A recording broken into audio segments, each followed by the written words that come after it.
అందరికీ మరణాత. దేవునికి ఒక తోట ఉన్నది. ఆ తోటలో పని చేయడానికి ప్రభు మనల్ని ఆహ్వానిస్తూ ఉన్నారు.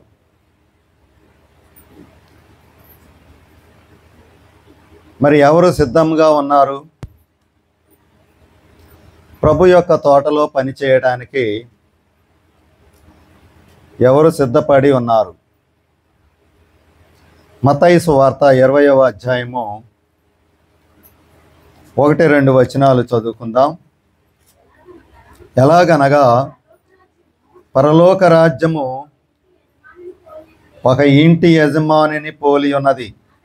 అతడు తన ద్రాక్ష తోటలో పనివారిని కూలికి పెట్టుకొనుటకు ప్రొద్దున బయలుదేరి దినమునకు 1 దేనారము చొప్పున పనివారితో ఒడబడి తన ద్రాక్ష తోటలోనికి వారిని పంపెను. చాలండి.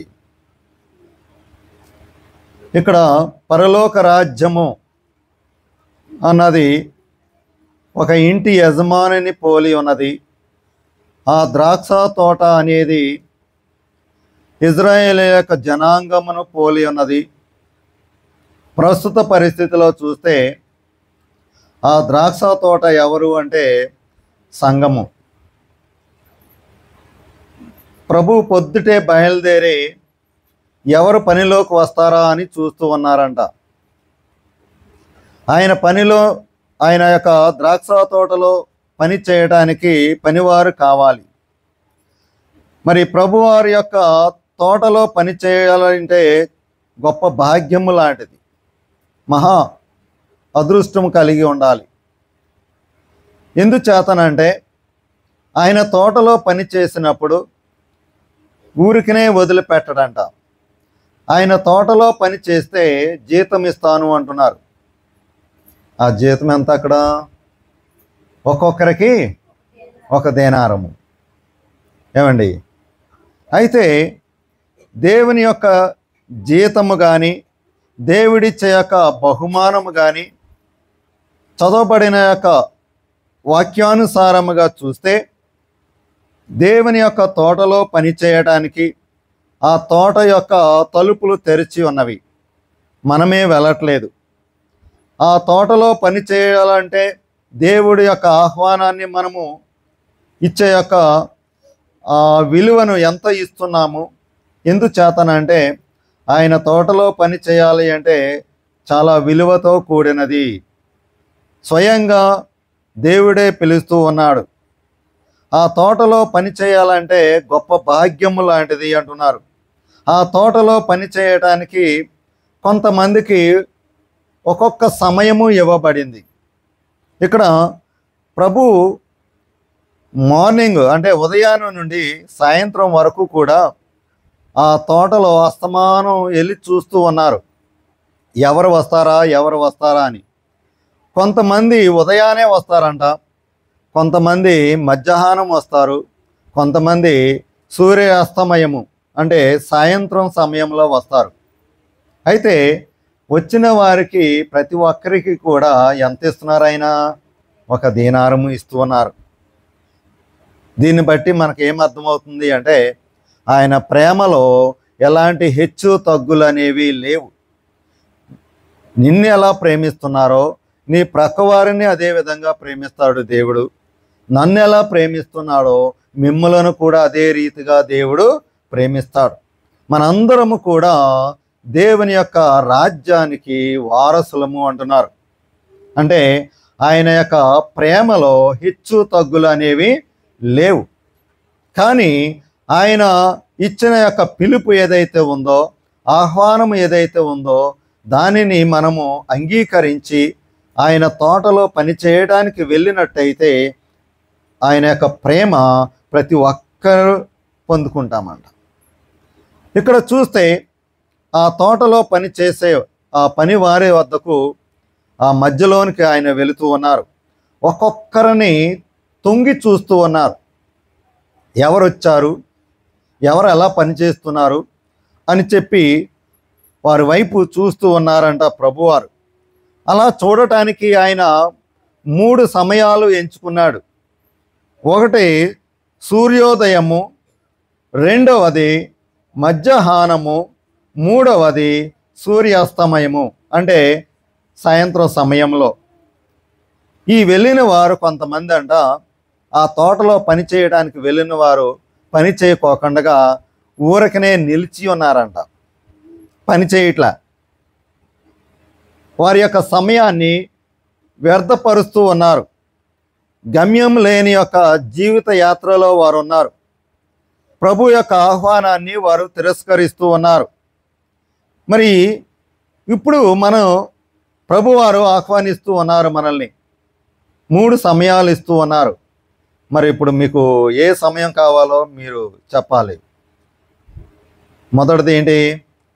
సూర్యోదయము అంటే ఉదయము, తర్వాత మధ్యాహ్నం, తర్వాత సూర్యాస్తమయము, సాయంత్రం సమయము. మీకు ఏ సమయం కావాలి? ఏమండి, కొంతమంది అంటున్నారు, మీరు అనేది చెప్తున్నానండి, కొంతమంది అంటున్నారు పొద్దుటే కావాలండి, చేసుకుని వెళ్ళిపోతాం, ఇంటి దగ్గర పోవడానికి పనులు ఉన్నాయి. మనం 24 గంటల ప్రార్థనలో ఏం చేస్తాం? పొద్దుటే నాకు కావాలి, ముగించేసుకుని ఇంటి దగ్గర పనులు చేసుకోవచ్చు. కొంతమంది పొద్దుటే చాలా పని ఉంది, నాకు మధ్యాహ్నం కావాలంటారు కదా. కొంతమంది పొద్దుటే మధ్యాహ్నం బిజీగా ఉన్నాము, సాయంత్రం సమయం కావాలి, రాత్రి సమయం కావాలంటారు. ఇప్పుడు మనం ప్రభువారు అడుగుతున్నారు, మీకు ఏ సమయం కావాలి? మీలో కొంతమంది అంటున్నారు, నాకు ఉదయం కావాలి, మధ్యాహ్నం కావాలి, సాయంత్రం కావాలి. నువ్వు 3 సార్లు తీసుకున్నా నీకు వచ్చేది ఏంటంటున్నారు? ఒక దీనారమే. ఎందుకంటే అక్కడ వడబడి అనేది ఉంది. కానీ నువ్వు రోజు నుంచి సాయంత్రం వరకు చేసినా, నువ్వు చేసిన దానికి ప్రతిఫలము ఆయన ఇచ్చే ఒక దీనారమైనా సరే, కానీ ప్రభువు నిన్ను గుర్తిస్తూ ఉన్నారు. ఎందుచేతనంటే ఆయన పిలుపుకు నువ్వు స్వీకరించి, ఆయన ఆహ్వానాన్ని నువ్వు అందుకుని, నువ్వు దేవుని యొక్క తోటలో పని చేస్తున్నావు. నువ్వు స్వార్థపూరితంగా చేయకోకుండా దేవుడు చెప్పాడు కాబట్టి నువ్వు చేస్తున్నావు. కాబట్టి నీవు పొద్దున్నుంచి సాయంత్రం చేసినా సరే నీకు వచ్చే యొక్క ప్రతిఫలము చూడటానికి ఒక దీనారమే కనిపిస్తుంది. కానీ దేవుడు నీకు ప్రత్యేకంగా మళ్ళా ఆయన యొక్క నీకు జీతము ఇస్తూ ఉన్నారు, లేదా కూలి ఇస్తూ ఉన్నారు. పరిశుద్ధ గ్రంథంలో ఈ 3 సమయాల్ని కొంతమంది ఎన్నుకున్నారు.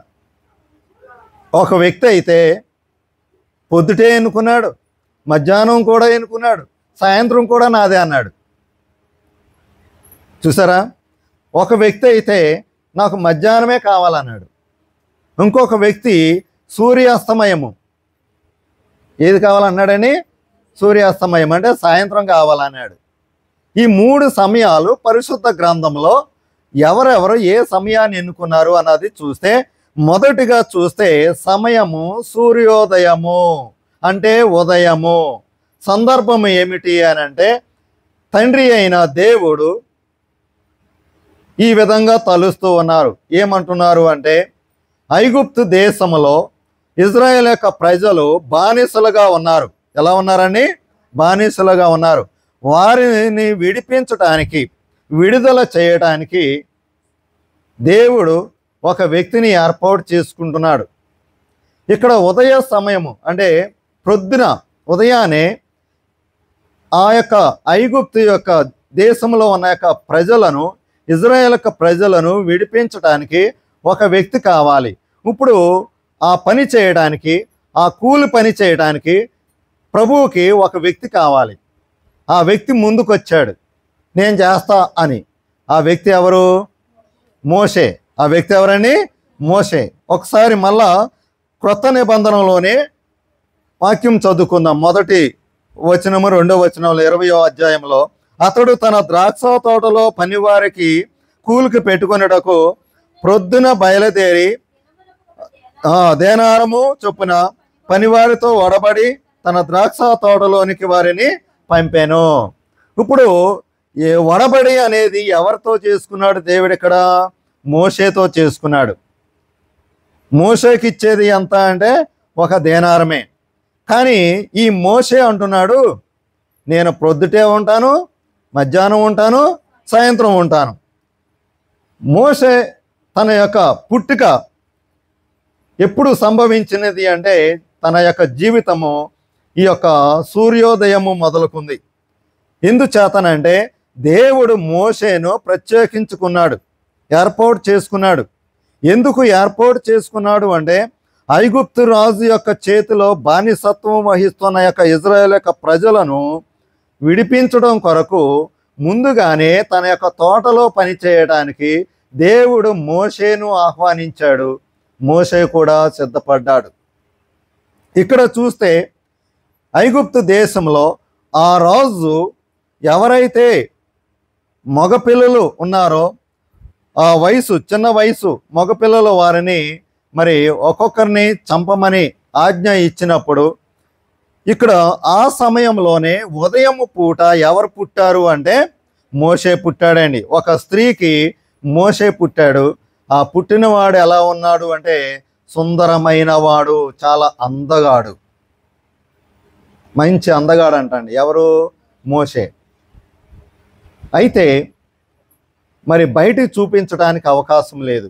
ఆ స్త్రీ ఏం చేసిందంటే ఒక జమ్ము పెట్టెలో పెట్టి తీసుకెళ్ళి ఒక నదిలో విడిచిపెట్టింది మోషేను.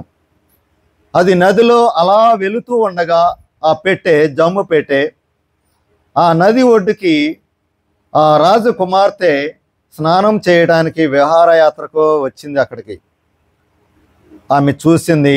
ఆ జమ్ము పెట్టెను దగ్గరికి తీసుకుని చూడగానే ఆ జమ్ము పెట్టెలో ఒక బిడ్డ ఉన్నాడు.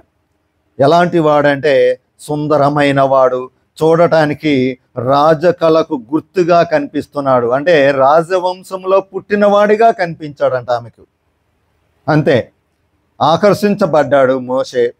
తనను తల్లిగా అనుకుని తనను బిడ్డగా పెంచుకోవాలి అనుకుని తనేం చేసిందంటే ఒక పనికత్తెను పిలిపించింది. ఇంతకీ ఆ పనికత్తె ఎవరు? మోషే యొక్క అయితే ఎక్కడికి చేర్చాలో మోషేను దేవుడు అక్కడికి చేర్చాడు. రాజవంశంలో పెరిగాడు, పెద్దవాడవుతూ ఉన్నాడు. ఆ రాజ్యంలో తను అనుభవించవలసిన సుఖభోగ్యములన్నీ కూడా అనుభవిస్తూ ఉన్నాడు. కానీ ఇక్కడ దేవుడు రాజవంశంలో రాజుగా చేయటానికి మోషేని ఎన్నుకోలే. ఎందుకు ఎన్నుకున్నాడు? ఐగుప్తు దేశంలో బానిసత్వంలో అనేక ఇజ్రాయేల్ ప్రజలను విమోచించడానికి ఎన్నుకున్నాడు. అందుచేతనే ఆ విషయము ఎవరికి అర్థమైపోయింది అంటే మోషేకు కూడా అర్థమైపోయిందంట. తాను ఈ లోకానికి వచ్చినది, నేను ఈ భూమి మీద జన్మించినది ఈ యొక్క రాజవంశంలో అనుభవించడానికి కాదు, సుఖభోగములను అనుభవించడానికి కాదు, దేవుడు నన్ను ప్రత్యేకించి ఏర్పాటు చేసుకున్నాడు అని చెప్పి మోషే తలంచుకున్నాడంట. అందుకే దేవుని యొక్క పిలుపుకు మోషే వెంటనే అంగీకరించాడు. తన తల్లిదండ్రులు అయితే చూడటానికి కుమారుడు సుందరుడై ఉన్నాడు, కానీ భయపడి 3 నెలలు దాచిపెట్టారు. ఇంకా తర్వాత దాచిపెట్టలేకపోయారు. చూడండి, ఇక్కడ హెబ్రీయులకు రాసిన పత్రికలో 11వ అధ్యాయంలో 23 నుంచి 26 వరకు చూస్తే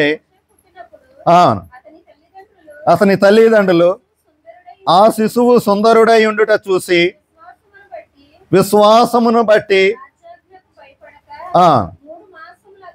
దాచిపెట్టిరి. పెద్దవాడైనప్పుడు ఇది చాలా జాగ్రత్త అండి. ఇక్కడ చూడండి, చాలా ముఖ్యమైనది ఇది. పెద్దవాడైనప్పుడు విశ్వాసమును బట్టి ఐగుప్తు ధనము కంటే క్రీస్తు విషయమై నింద గొప్ప భాగ్యమని ఎంచుకొని అల్పకాల పాప భోగము అనుభవించుట కంటే దేవుని ప్రజలతో శ్రమ అనుభవించుట మేలని యోచించి ఫరో కుమార్తె యొక్క కుమారుడు అనిపించుటకు ఒప్పుకొనలేదు. ఎలా అనగా అతడు ప్రతిఫలముగా కలగబో బహుమానమందు దృష్టి ఉంచెను. ఇక్కడ 3 ముఖ్యమైన మాటలు మనకి కనిపిస్తున్నాయి. ఒకటి, నిందను భరించుకుని ఎన్నుకున్నాడు. అయినా పర్లేదు, నా ప్రభు నిమిత్తమై నేను ఎన్ని అవమానములైనా పడతాను, బాధలైనా పడతాను, శ్రమలైనా పడతానని ఎంచుకున్నాడంట. అదే విధముగా ఈ తాత్కాలికమైన ఈ భోగభాగ్యములు నాకు అవసరం లేదు అని చెప్పి ఆలోచించుకున్నాడంట. ఆ తర్వాత తను ఇప్పుడు కష్టపడుతున్నాడు, శ్రమ పడుతున్నాడు. ఈ శ్రమకు ప్రతిఫలం ఉంటుంది, బహుమానం ఉంటుంది, నా దేవుడు బహుమానం ఇస్తాడు అని చెప్పి తను ముందు జరగబోయే, తను పొందబోయే యొక్క ప్రతిఫలాన్ని నుంచి దృష్టి ఉంచాడంట మోషే. అందుకే దేవుని యొక్క పిలుపుకి ఉదయాన్నే సిద్ధపడ్డాడు. దేవుని యొక్క తోటలో పని చేయడానికి ఉదయాన్నే వెళ్ళిపోయాడు. ఇంకా విశ్రమించలేదు, ఇంకా రెస్ట్ లేదు తనకి. ఉదయం పని చేస్తున్నాడు, మధ్యాహ్నం పని చేస్తున్నాడు, సాయంత్రం కూడా పని చేస్తూ ఉన్నాడు. అలా దేవుని యొక్క పని నిమిత్తమై. కానీ ఇక్కడ ఇజ్రాయేల్ యొక్క ప్రజలు మోషేను తిరస్కరించారు, ఒప్పుకోలేదు. ఎవరైతే తిరస్కరించారో వారికి అధికారిగాను, తీర్పరిగాను, న్యాయము తీర్చేవాడుగాను, నాయకత్వం వహించేవాడుగాను దేవుడు మోషేను ఏర్పాటు చేశాడండి. మరి ఇక్కడ చూస్తే ఇజ్రాయేల్ యొక్క ప్రజలకు నాయకత్వం వహించి ఐగుప్తు దేశము నుండి వాగ్దానం దేశమైన కానాను ప్రదేశానికి వీరిని నడిపించడంలో 40 ఏండ్లు, ఎన్ని సంవత్సరాలండి? 40 ఏండ్లు ఎర్ర సముద్రాన్ని వారు దాటారు, అరణ్యంలో నడిచారు. ఈ మార్గ మధ్యంలో మోషే ఎన్నో అద్భుత కార్యములు దేవుడు మోషేతో చేయించాడు. అదే విధముగా సూచక క్రియలు ఆ ప్రజలకు చేశాడు మోషే. వారి యొక్క అవసరతలు ఏవైతే ఉన్నాయో అవన్నీ కూడా తీర్చాడు మోషే ఈ యొక్క ప్రయాణంలో. మరి ఇలా చేసిన దేవుడు తనను ఉదయాన్నే పిలిస్తే ఉదయంతో పాటు తను మిగిలిన సమయాలు కూడా మధ్యాహ్నము, సాయంత్రము కూడా పనిచేశాడండి. మరి సూర్యోదయమునే బయలుదేరి దేవుని తోటలో పని చేయడానికి వచ్చిన యొక్క మహానుభావుడు ఎవరు అంటే ఈ మోషే. ఇతనిలో ప్రత్యేకత ఏమిటి అంటే తండ్రి అయిన దేవునితో ముఖాముఖిగా మాట్లాడిన యొక్క వ్యక్తి, తండ్రి అయిన దేవునితో స్నేహితుడిగా జీవించిన యొక్క వ్యక్తి. ఎంత గొప్ప భాగ్యము పొందుకున్నాడో చూడండి. దేవునితో డైరెక్ట్గా మాట్లాడాడు, అదేవిధంగా స్నేహితుడు మాట్లాడినట్టుగా మాట్లాడేవాడంట. మరి ఎంత ఘనత ఇచ్చాడు దేవుడు ఈ మోషేకు చూడండి. క్రొత్త నిబంధనలో చూస్తే యేసు క్రీస్తు ప్రభువారు కొండ మీద రూపాంతరం పొందినప్పుడు, ఆ రూపాంతరం పొందిన సమయంలో క్రీస్తు యొక్క శిష్యులకు దర్శనము వచ్చింది. వారు ఏం చూశారు? యేసు క్రీస్తుతో పాటు ప్రవక్త అయిన ఏలియా, ఇంకొకరు ఎవరండి? మోషే కూడా ప్రభువారితో సంభాషిస్తూ ఉన్నారు, మాట్లాడుతూ ఉన్నారు. అంటే ఇక్కడ దీనిని బట్టి మనకు ఏమర్థం అవుతుంది అంటే ఆయన నాయకత్వం వహించిన తర్వాత వారంతా విసిగించినప్పుడు ఆ ఓపిక పట్టలేక ద్రోహులారా అన్న చిన్న మాటకి దేవుడిచ్చిన యొక్క శిక్ష ఏమిటి అంటే శారీరకంగా కానాను దేశానికి ఎవరు వెళ్ళలేకపోయారు? మోషే వెళ్ళలేకపోయాడు. కానీ ఆత్మీయంగా మోషే ఆత్మ ఎక్కడికి వెళ్ళింది అంటే కానాను దేశానికి వెళ్ళింది. మనం ఏమంటాము? మోషే వెళ్ళలేదు అంటాం, శారీరకంగా వెళ్ళలేకపోయాడు. కానీ ఆత్మానుసారంగా మోషే కానాను దేశానికి వెళ్ళాడండి. ఆ వెళ్ళి వచ్చిన తర్వాత మరలా యేసుక్రీస్తు ప్రభువారు రూపాంతరం చెందినప్పుడు ప్రభువారితో ఆ కొండ మీద నిలబడి ఏలియా, ప్రవక్త అయిన ఏలియా, మోషే ప్రభువారితో సంభాషిస్తున్నప్పుడు ఆ దృశ్యాన్ని ఎవరు చూశారు అంటే ప్రభువారి యొక్క శిష్యులు చూశారు. చూడండి ఎంత గొప్ప ధన్యతను పొందుకున్నాడో. బాబు, నువ్వు నా తోటలో పని చేయడానికి ఉదయమే రా అని పిలిస్తే ఉదయంతో పాటు ఈ మోషే మిగిలిన 2 కాలాలు కూడా పనిచేశాడు. మధ్యాహ్నం చేశాడు, సాయంత్రం కూడా చేశాడు. సంఖ్యాకాండము 12వ అధ్యాయంలో 3వ వచనంలో ఒక మాట ఉంది. ఏమని ఉందంటే మోషే భూమి మీద ఉన్న వారందరిలో మిక్కిలి సాత్వికము కలిగిన వాడు. ఎలాంటి వాడు అంటండి? సాత్వికము కలిగిన వాడు. అలాంటి సాత్వికము కలిగిన వాడు ఇసుగు చెందాడు అంటే చూడండి, ఎంతో గొప్ప సాత్వికము కలిగిన యొక్క మోషే అని పేరు పొందినవాడు. ఈ యొక్క మోషే దేవుని తోటలో పని చేయడానికి ఉదయాన్నే వచ్చేసాడు. తను పొందిన 1 దీనారమే కానీ కనపడని బహుమానము చాలా పొందుకున్నాడు. ఎవరు? మోషే. ఇంకా రెండవ వ్యక్తి, నేను మధ్యాహ్నం పని చేస్తా. ఎప్పుడండి? మధ్యాహ్నం పని చేస్తా అని చెప్పి ఇంకొక వ్యక్తి వస్తున్నాడు. ఇది అయిపోయిన తర్వాత మీరు ఏ సమయంలో వస్తారో చెప్పాలి నాకు. మధ్యాహ్నం వస్తారా, సాయంత్రం వస్తారా, ఉదయాన్నే వస్తారా? ఇప్పుడు ఇంకొక వ్యక్తి అడుగుతున్నాడు అనమాట, ప్రభువా నేను మధ్యాహ్నం వస్తా, నాకు ఉదయాన్ని కుదరదు, చాలా పనులు ఉన్నాయి, నాకు మధ్యాహ్నం ఖాళీ, నేను మధ్యాహ్నం వస్తా అని అడుగుతున్నాడు.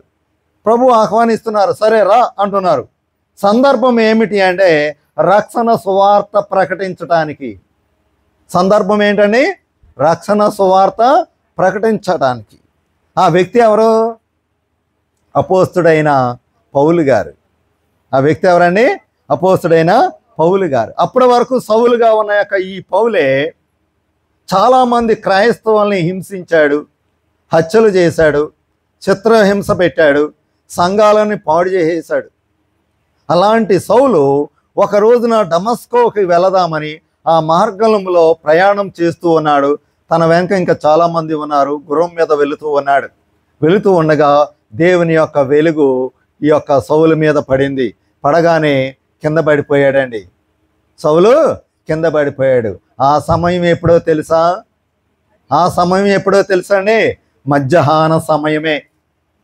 ఆ మధ్యాహ్న సమయంలోనే ప్రభువారు ఈ యొక్క పౌలుని, సౌలు రూపంలో ఉన్న యొక్క పౌలుని చూశారనమాట.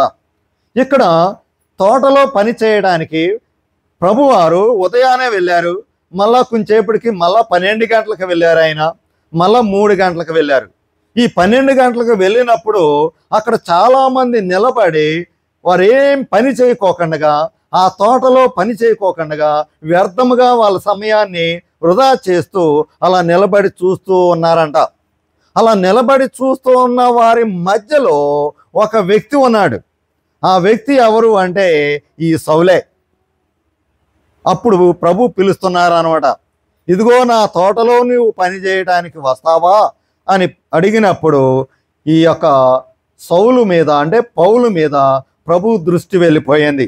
పిలుపు వచ్చింది. అప్పటి వరకు ప్రభుత్వ అధికారముతోనూ రోమా ప్రభుత్వం యొక్క పర్మిషన్ అనుమతితోనూ చాలామందిని హింసించిన యొక్క సౌలు ఈ మధ్యాహ్న సమయంలో ఎప్పుడైతే ప్రభు యొక్క వెలుగు తనపై పడిందో తను కింద పడిపోయినప్పుడు ప్రభు వారు పిలుస్తూ ఉన్నారు, ఇదిగో నా తోటలోనికి పని చేయడానికి నువ్వు వస్తావా?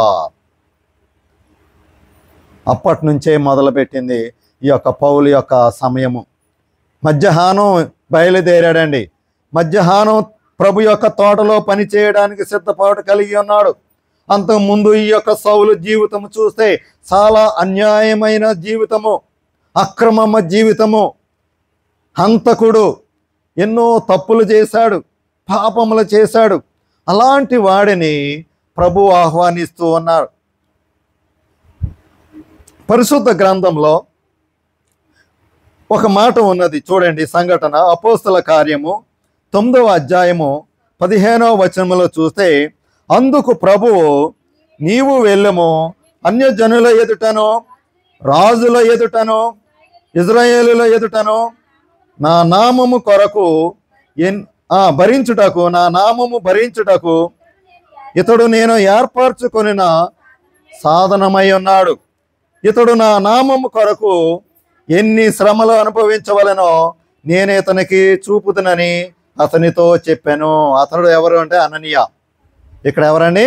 అననీయతో ప్రభు చెప్తున్నాడు, ఇదిగో పలానా చోట సౌలు అనేవాడు ఉన్నాడు, మధ్యాహ్నం సమయము పని చేయడానికి సిద్ధంగా ఉన్నాడు, నా తోటలోనికి వస్తాడు, తను ఎలా ఏ పని చేయాలి, ఎక్కడెక్కడికి వెళ్ళాలి, నా నామము కొరకు పరిచర్య చేయడానికి వస్తూ ఉన్నాడు, సిద్ధము కలిగి ఉన్నాడు, నువ్వు వెళ్ళు, అతన్ని సిద్ధపరచు అని చెప్పి యేసుక్రీస్తు ప్రభువారు అననీయతో చెప్పారు. మరి ఇక్కడ సౌలు ఎలా మారిపోయాడని? పౌలుగా మారిపోయాడు. దేవుని యొక్క పిలుపుకి విధేయత చూపించాడు. చూపించి ఈ పౌలు ప్రభువారిని అడగల, దేవా నేను మధ్యాహ్నం వస్తున్నాను కదా, నాకు కూలి ఎంత ఇస్తావు, నాకు జీతం ఎంత ఇస్తావు అని ప్రభువారిని అడగల. ఎందుకు అడగలేదు అంటే అది దేవుని యొక్క పిలుపు వరకు ఒప్పుకున్నాడే తప్ప తన జీతానికి ఆశించలేదు. ప్రభు మాట విధేయత కలిగి ఉండి ఆ న్యాయము ప్రభువే తీర్చును అనే ఒక ఉద్దేశంతో ఈ పౌలు తోటలో పని చేయడానికి వెళ్ళిపోయాడండి. వెళ్ళిపోయినప్పుడు యేసుక్రీస్తు ప్రభువారు పౌలుతో ఏం చెప్తున్నారో చూడండి. అపోస్తుల కార్యము 26వ అధ్యాయము 16వ వచనంలో ఏం చెప్తున్నారో పౌలు గారితో ప్రభువారు చూడండి. నీవు నన్ను చూసి ఉన్న సంగతినియో, నేను నీకు కనబడబోవు సంగతిని కూర్చియో, నిన్ను పరిచారకుని గాను సాక్షిగాను నియమించుటకై కనబడి ఉన్నాను. నువ్వు కేవలం సేవ చేయడమే కాదు, నువ్వు ఒక గొప్ప సాక్షిగా ఉండాలి. ఎందుచేతనంటే నువ్వు అంతకుముందు నా బిడ్డలను నువ్వు హింసించావు, ఎన్నో హత్యలు చేశావు, తప్పిదాలు చేశావు. నువ్వు గొప్ప సాక్షిగా ఉండాలి. దానితో పాటు నువ్వు చాలా సేవ చేయాలి, సంఘాలని కట్టాలి, పరిచర్య చేయాలి, ఒక ప్రతినిధిగా నువ్వు ఉండాలి అని చెప్తూ గొప్ప బాధ్యత చెప్పాడు ప్రభువారు. ఎవరికి? పౌలుకి. ఏ సమయంలో ఇచ్చారు ఆయన? మధ్యాహ్న సమయంలో ఇచ్చారండి. చూసారండి, ప్రభువారు చెప్తున్నారు అనమాట. అందుకు వెళ్ళుము, నేను దూరముగా అన్యజనుల యొద్దకు నిన్ను పంపుదనని నాతో చెప్పాను అంటున్నారు. ఇతను కేవలం క్రైస్తవుల దగ్గరికే కాదు, ఎవరి దగ్గరికి వెళ్ళమని ప్రభు ఆజ్ఞాపించారని? అన్యుల దగ్గరికి కూడా, అందరి దగ్గరికి వెళ్ళమన్నారు. అప్పటి వరకు కూడా రోమ ప్రభుత్వము వారు చెప్పినట్టుగా ఈ పౌలు చేశాడు. అప్పటి వరకు కూడా వారి చేతి కింద చేసిన యొక్క ఈ పౌలు ఆ తర్వాత ఏం చేశాడు అంటే ప్రభు వారి యొక్క తోటలోనికి వెళ్ళగానే తనకి దేవుని యొక్క శక్తి బలము వచ్చింది. ఆ తర్వాత ఎవరు అధికారుల వద్ద పర్మిషన్ తీసుకుని ఎవరెవరినైతే హింసించాడో, ఎవరి మాట అయితే విన్నాడో, మరలా ఆ రోమా సామ్రాజ్యం దగ్గరికి వెళ్ళాడు. అక్కడికి వెళ్ళి ఆ అధికారులు దగ్గరికి వెళ్ళి లెక్క చేయకోకుండా వారిని ఎదిరించి వారిని గజగజలాడించిన యొక్క వ్యక్తి ఎవరు అంటే ఈ పౌలే. మరి చూడండి, దేవుడిచ్చిన యొక్క దైవ శక్తి అధికారులను లెక్క చేయలేదు, పరిచర్యలను లెక్క చేయలేదు, శాస్త్రులను లెక్క చేయలేదు. వీళ్ళెవ్వరూ కూడా ఈ పౌలుని ఆపలేకపోయారు. ఎందుచేతనంటే అప్పుడు వరకు ఉదయం నుండి మధ్యాహ్నం వరకు తను చేసిన యొక్క అక్రమ క్రియలు ఏవైతే ఉన్నాయో మధ్యాహ్నం నుంచి రివర్స్ అయిపోయింది. చూసారండి, పౌలు గారి యొక్క సేవను ఈ యొక్క అధికారులు ఎవరు కూడా ఆపలేకపోయారు. చూడండి, అపోస్తుల కార్యము 23వ అధ్యాయము 11వ వచనంలో ఈ విధంగా రాయబడి ఉన్నది. ఆ రాత్రి ప్రభు అతని యొద్దకు నిలుచుండి ఏమంటున్నారు చూడండి, ధైర్యముగా ఉండము, యెరూషలేములో నన్ను గూర్చి నీవెలా సాక్ష్యం ఇచ్చితివో అలాగున రోమాలో కూడా సాక్ష్యం ఇవ్వవలసి ఉన్నదని చెప్పాను. నువ్వెక్కడైతే నా బిడ్డలను హింసించావో, వ్యతిరేకించావో అది ఎక్కడంటే రోమా. నువ్వు అక్కడికి వెళ్ళు, అక్కడికి వెళ్ళి నా తరపున నువ్వు పని చేయి, సాక్ష్యం ఇవ్వు అని చెప్పి పౌలు గారికి దేవుడిచ్చిన యొక్క పని మధ్యాహ్న సమయంలో ఇచ్చారు. చాలా బాగా చేశాడండి పని. ఎంతైతే నాశనం చేశాడో రెట్టింపు పని చేశాడు. ఎన్నైతే సంఘాలను నాశనం చేశాడో రెట్టింపు సంఘాలని స్థాపించాడు పౌలు గారు. స్థాపించి చివరిగా ఏమంటున్నారో తెలుసండి, మంచి పోరాటము పోరాటిని, నా పరుగు కడముట్టించి తిని, విశ్వాసమును కాపాడుకుంటుని అంటున్నాడు. గర్వంగా చెప్పుకుంటున్నాడు, నా ప్రభు పని నేను చాలా బాగా చేశాను అంటున్నాడు పౌలు గారు. మరి మధ్యాహ్న సమయంలో మనము కూడా వెళ్ళాలి. ఈ పౌలు గారు చేసినట్టుగా మధ్యాహ్న సమయంలో దేవుని యొక్క తోటలోనికి వెళ్ళి మనము కూడా పని చేయడానికి సిద్ధపాటు కలిగి ఉండాలండి. ప్రభువారు పిలుస్తూ ఉన్నారు. ఉదయాన పిలుస్తారు, మధ్యాహ్నం పిలుస్తారు, సూర్యాస్తమయము సాయంత్రం కూడా పిలుస్తారు. ఆయన పిలిచినప్పుడు మనము తప్పనిసరిగా వెళ్ళాలి. ఆ సమయాన్ని దేవుడు మనకి ఏర్పాటు చేస్తాడు. మనం తప్పనిసరిగా ఆ సమయంలోనికి వెళ్ళాలి. ఇప్పుడు ఉదయాన ఎవరు వెళ్ళారు అంటే మోషే వెళ్ళాడు. మధ్యాహ్నం ఎవరు వెళ్ళారు అంటే పౌలు వెళ్ళారు. ఇప్పుడు సూర్యాస్తమయము సాయంత్రము ఇంకొక వ్యక్తి వెళుతూ ఉన్నాడు దేవునిలో తోటలో పని చేయడానికి. ఆ వ్యక్తి సాయంత్ర సమయము, ఆ సందర్భము ఏమిటి అంటే పరదైసు దర్శనము. అదేంటండి? పరదైసు దర్శనము. ఇప్పుడు అనుకుంటున్నారు, అయ్యగారండి సాయంత్రం బాగాలేదు, నాకు వద్దండి బాబు అనుకుంటున్నారు కదా. పరదైసు దర్శనం అంటే ఏంటి? పరలోకానికి వెళ్ళిపోవాలి. వద్దండి బాబు, ఆ ఉదయం మధ్యాహ్నమే బాగుంది అనుకుంటున్నారు కదా కదా. ఇక్కడ మూడో వ్యక్తి కోరుకునే యొక్క సమయం ఏమిటి అంటే సాయంత్ర సమయము. ఆ సందర్భం ఏమిటి అంటే పరదేశు దర్శనము కోరుకుంటున్నాడు. ఆ వ్యక్తి ఎవరు అంటే యేసుక్రీస్తు ప్రభు వారిని సిలువ వేసినప్పుడు కుడివైపున ఉన్న యొక్క దొంగ. ఆ కుడివైపున యొక్క దొంగ దేవుని యొక్క తోటలో పని చేయడానికి సిద్ధము కలిగి ఉన్నాడండి. మత్తయి సువార్త 20వ అధ్యాయంలోనే 5, 6, 7 వచనాలు ఒకసారి చూద్దాం.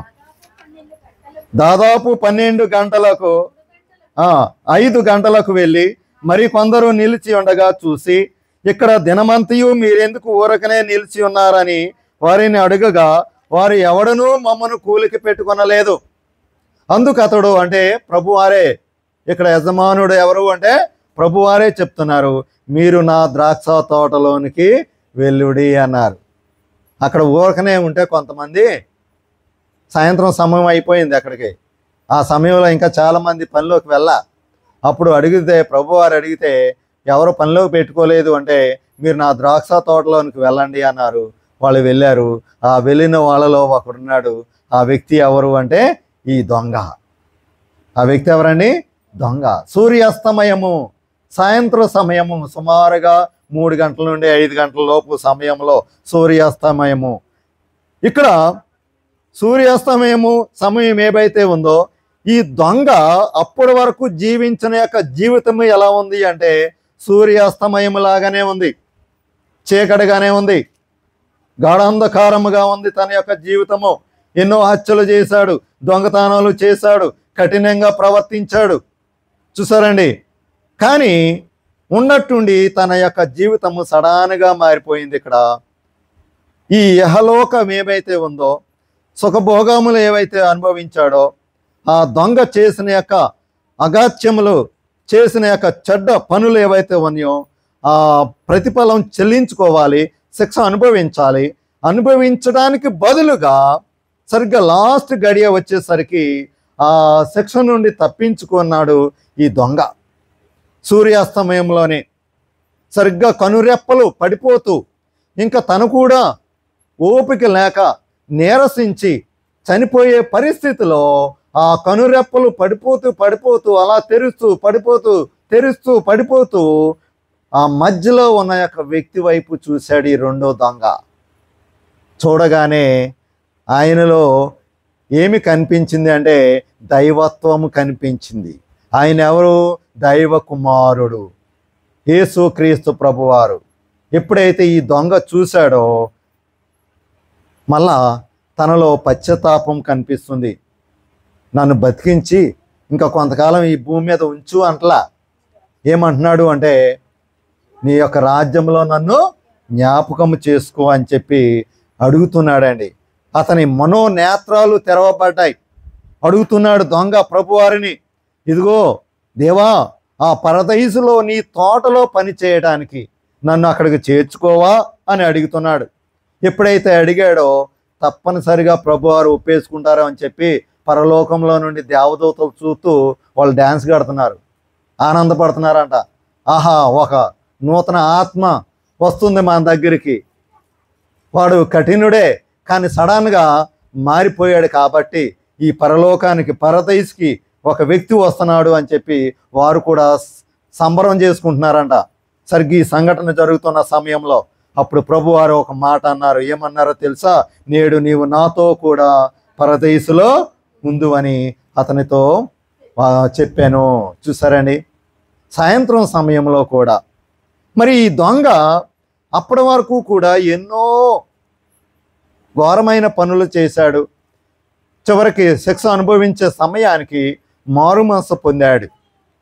మరి సాయంత్రం సమయంలో కూడా దేవుడు పనిస్తాడండి. మరి సాయంత్రం సమయంలో కూడా మనము పని చేయడానికి సిద్ధముగా ఉండాలి. ఎందుచేతనంటే చెప్పాను కదా, ఆయన ప్రేమలో హెచ్చు తగ్గులనేవి ఉండవు. మంచివారిని ప్రేమిస్తాడు, చెడ్డవారిని ప్రేమిస్తాడు. చెడ్డవారిని ఎలా ప్రేమిస్తాడు అంటే పశ్చాత్తాపపడి, ప్రభువా నేను తప్పు చేశాను, నన్ను క్షమించు, నీ మార్గంలోనికి నన్ను తీసుకొని ఎప్పుడైతే మనం అడిగామో ఆయన క్షమిస్తాడు, ఆయన ప్రేమను చూపిస్తాడు. ఎందుచేతనంటే ప్రతి ఒక్కరిని కూడా నా యొక్క కాటాలో వేసి అందరినీ సమానంగా తోస్తాడంట ఆయన. సామెతల గ్రంథము 16వ అధ్యాయము 11వ వచనంలో చూస్తే, న్యాయమైన త్రాసును తూనిక రాళ్లను యెహోవా యొక్క ఏర్పాటులు. ఈ కాటా ఉందే, ఈ కాటా మరియు ఆ కాటాలో పెట్టే రాళ్ళు ఏమన్నాయో, తూనిక రాళ్ళు ఏవైతే ఉన్నాయో అవి ఎవరు ఏర్పాటు చేశారంటండి? యెహోవాయే ఏర్పాటు చేశాడు. సంచిలోని గుండ్లన్నీ ఆయన నియమించను. మనం చూసి సంచిలో వేసుకుంటాం కదండి, వంకాయలు, బీరకాయలు, బెండకాయలు, ఏమండి ఈ బంగాళదుంపలో ఏవైతే ఉన్నాయో మనం చూసుకుని సంచిలో వేసుకుని ఏవైతే ఉన్నాయో అవన్నీ కూడా ఎవరు నియమించారంట? దేవుడే నియమించాడు. కాబట్టి అందరినీ కూడా దేవుడు సమానంగా చూస్తాడు. కాకపోతే ఆయన తోటలో మనం చేసిన యొక్క పనికి ప్రతిఫలం ఇస్తాడు. మనం చేసేదానికి తప్పనిసరిగా ఆయన ప్రతిఫలం ఇస్తాడండి. మరి ఆయన ఆహ్వానించినప్పుడు ఊరకనే నిలిచి ఉండకోకుండా, ఏ పని చేయకోకుండా మనము ఆయన తోటలో పని చేయడానికి సిద్ధం కలిగి ఉండాలి. ఎందుచేతనంటే మన ఇంటికి వస్తున్నాడు ఆయన. ఆ దేవుని తోట కదా చూద్దాంలా అనుకోవద్దు. ఉదయాన్నే మన ఇంటికి వస్తాడంటండి. తొంగి చూస్తాడు, ఎవరు ఏం చేస్తున్నారు, వంటగదిలో కుక్కర్ పెట్టారా, కర్రీ వండుతున్నారా, ఉదయాన్నే తొంగి చూస్తారంట ప్రభువారు. మధ్యాహ్నం వస్తారంట, మధ్యాహ్నం వచ్చి మళ్ళా తొంగి చూస్తారంట. సాయంత్రం సమయం కూడా వచ్చి మరి తొంగి చూస్తాడు. ఆయన ఇచ్చిన అవకాశాన్ని మనము సద్వినియోగం చేసుకోవాలి. సమయాన్ని వృధా చేయవద్దు అంటున్నారు, ఆహ్వానాన్ని త్రోసివేయవద్దు అంటున్నారు. ఎందుచేతనంటే ఆయన ఉదయాన ఆహ్వానిస్తాడు, మధ్యాహ్నము ఆహ్వానిస్తున్నారు, సాయంత్రం కూడా ఆహ్వానిస్తున్నారు. ప్రభువు ఆహ్వానాన్ని తిరస్కరించిన యొక్క వ్యక్తి ఉన్నాడు. ప్రభువుతో పాటు కలిసి జీవించి అన్ని చూసి ప్రభువు గురించి తెలుసుకున్న యొక్క వ్యక్తే ప్రభు ఆహ్వానాన్ని తిరస్కరించి ప్రభువుకి దూరం అయిపోయాడు. అతను ఎవరు అంటే 12 మంది శిష్యులలో ఒకడు యూదా ఇస్కరియోత్. ఎవరండి అతను? యూదా ఇస్కరియోత్. ప్రభు యొక్క ఆహ్వానాన్ని తిరస్కరించిన యొక్క వ్యక్తి త్రోసివేయబడ్డాడు, దేవునికి దూరం అయిపోయాడు, దేవుని తోటలో నుండి వెళ్ళిపోయాడు. ఈ యొక్క యూదా ఎలా వెళ్ళిపోయాడు ఒకసారి చూద్దాము. అపోస్తల కార్యము 1వ అధ్యాయము 23వ వచనము నుండి 26వ వచనము వరకు చూస్తే, అప్పుడు వారు యూస్తు అను మారు పేరు గల బర్సబా అనబడిన యేసేపు, మత్తీయ అను ఇద్దరిని నిలువబెట్టి ఇట్లని ప్రార్థన చేసిరి. అందరి హృదయములను ఎరిగి ఉన్న ప్రభువా, తన చోటికి పోవుటకు యూదా తప్పిపోయి పోగొట్టుకొనిన ఈ పరిచర్యలోను అపోస్తలత్వములోను పాలు పొందుటకు వీరిద్దరిలో నీవు ఏర్పరచుకున్న వారిని కనపరచమనిరి. ఇప్పుడు ఇద్దరు నిలబెట్టారండి, ఒకళ్ళు యేసేపు, ఒకళ్ళు మత్తీయ. ఒకప్పుడు నేను సీట్లు వేసుకున్నట్టులాగా వీళ్ళు కూడా సీట్లు వేశారు వీళ్ళిద్దరికై. నేను రాజమండ్రి ఉద్యోగం చేస్తున్నప్పుడు ఇక్కడ నుంచి వెళ్ళిపోయేటప్పుడు ఉద్యోగం కోసం వెళ్ళిపోయే ముందు సీట్లు వేసుకున్నా. నేను వెళ్ళాలా ఇక్కడ ఉండాలా, వెళ్ళాలా ఇక్కడ ఉండాలా అని. ఫస్ట్ అయితే ఇక్కడ ఉండమని వచ్చింది, అప్పుడు అలా కాదని రెండోసారి వేసా. మళ్ళీ ఇక్కడ ఉండమని వచ్చింది, మూడోసారి వేసా, వెళ్ళు అని వచ్చింది. మూడోసారి వెళ్ళు అని వచ్చింది, అంటే లక్కీ డ్రా అనమాట. అదేవిధంగా యోధా తప్పిపోయాడు. ఇక్కడ 11 పరలోకంలో 12 సింహాసనములు ఉన్నాయి, 12 కుర్చీలు ఉన్నాయి, 11 మంది కూర్చోవడానికి భర్తీ అయి ఉంది ఆల్రెడీ. 11 మంది శిష్యులు. 12 యొక్క వ్యక్తి ఎవరు అని నిరూపించుకోవడానికి వీళ్ళు ఇక్కడ ఈ ఇద్దరిలో ఒకరికి సీటీ వేస్తున్నారు, అంటే లక్కీ డ్రా అనమాట. ఎవరు సీటీ వస్తే, ఎవరి పేరు వస్తే వాళ్ళు ఆ 12వ సింహాసనము అని చెప్పి నిర్ణయించుకోవడానికి చీటీ వేసుకున్నారు. ఆ ఇద్దరు వ్యక్తులు ఎవరు అంటే యేసేపు, మత్తీయ. ఆఖరికి ఎవరికి వచ్చింది ఆ ఛాన్స్? మత్తీయాకు వచ్చింది. కానీ ఈ మత్తీయాకి ఆ 12వ సింహాసనము కాదు. ఎందుచేతనంటే ఈ మత్తీయ దేవుని చేత ఎలాంటి అద్భుత కార్యములు చేయలేదు, ఎలాంటి శక్తిని కూడా పొందుకోలేదు, దేవుని ఆహ్వానాన్ని కూడా రాలేదు దేవుని ద్వారా. కానీ ఎవరికి వచ్చింది అంటే ఈ మధ్యాహ్న సమయంలో ప్రభువారు పిలిచారే, ఇదిగో నా తోటలోని పని చేయడానికి రా అని పిలిచారు. ఆ వ్యక్తి ఎవరండి? అపోస్తుడైన పౌలు గారు. అందుకే ఆయన ఏమని పిలుస్తున్నారు? అపోస్తలుడు అన్నారు. 12 మంది అపోస్తలలో ఆ అవకాశము ఎవరికి వచ్చింది పరదైసులో అంటే ఈ పౌలు గారికే వచ్చిందండి. అందుచేత మనము తోసివేయబడకూడదు, ఆయన ఆహ్వానించినప్పుడు తిరస్కరించబడకూడదు. అంటే మనము వెంటనే ఒప్పుకోవాలి, ప్రభువా ఇదిగో నీ తోటలో పనిచేయడానికి నేను సిద్ధంగా ఉన్నా, పనివు దేవా అని చెప్పి మనము రెడీగా ఉండాలంట. అంతే తప్ప తప్పించుకోవడానికి మార్గాలను వెతుక్కోకూడదంట. ప్రభు ప్రతి సమయంలో కూడా పిలుస్తూ ఉంటాడు. ఆయన తోటలో మనం పని చేసినప్పుడు మనకి తప్పనిసరిగా ప్రతిఫలం పొందుకుంటామండి. అది వెంటనే పొందుకోకపోయినా తగిన సమయానికి ప్రభు తప్పనిసరిగా ప్రతిఫలం ఇస్తాడు. ఎలా ఇస్తాడు అంటే, ఒక విద్యార్థి ఎల్కేజీ నుండి ఇంజనీరింగ్ వరకు చదువుకుంటాడు. ఈ చదువుకునే సమయము ఎంత సమయమో చూడండి, ఎన్ని సంవత్సరాలు వాడు కష్టపడి చదువుతాడు. చదువుకున్న తర్వాత తప్పనిసరిగా చివరికి ఏమొస్తుంది? ప్రతిఫలం వస్తుంది, ఉద్యోగం చేస్తారు. అంటే తగిన సమయాన దేవుడు మనకి కూడా ప్రతిఫలం ఇస్తాడు ఆయన తోటలో పని చేస్తే. మరి మనము కూడా మరి సిద్ధపడి కలిగి ఉందాము. ఉదయము, మధ్యాహ్నము, సాయంత్రం అది మీరే నిర్ణయించుకోండి. మరి దేవుని పిలుపుకు సిద్ధపడి కలిగి ఉండండి. దేవుడు మిమ్మలను దీవించునుగాక. ఆమేన్. ప్రార్థన చేసుకుందామండి. మహాపరిశుద్ధుడు అయిన తండ్రి, వందనములు నాయన, స్తుతులు, స్తోత్రములు. ఇదిగో నాయన, ఉదయము పూట, మధ్యాహ్నము, సాయంత్రం సమయంలో నీవు తొంగి చూస్తూ ఉన్నావు తండ్రి. అవును నాయన, మా యొక్క జీవితంలో నాయన ఈ లోకానుసారమైన ఇచ్చలు, ఆశలతో మేము నిమగ్నమై ఉన్నామేమో, మమ్మలను క్షమించు తండ్రి. నీ పిలుపు, నీ ఆజ్ఞ ప్రకారము నీ పని నిమిత్తమై నీ తోటలో పని చేయడానికి మమ్మలను చేర్చుకో నాయన. నీవిచ్చే ఒక దేనారము కాదు నాయన, కానీ నీవు చెప్పిన దానికి మేము విధేయత కలిగి, విశ్వాసము కలిగి నీ పని చేయడానికి మమ్మలను సిద్ధపాటు చేసి, ఇదిగో తండ్రి, కూడి వచ్చిన ప్రతి ఒక్క బిడ్డను దీవించు నాయనా.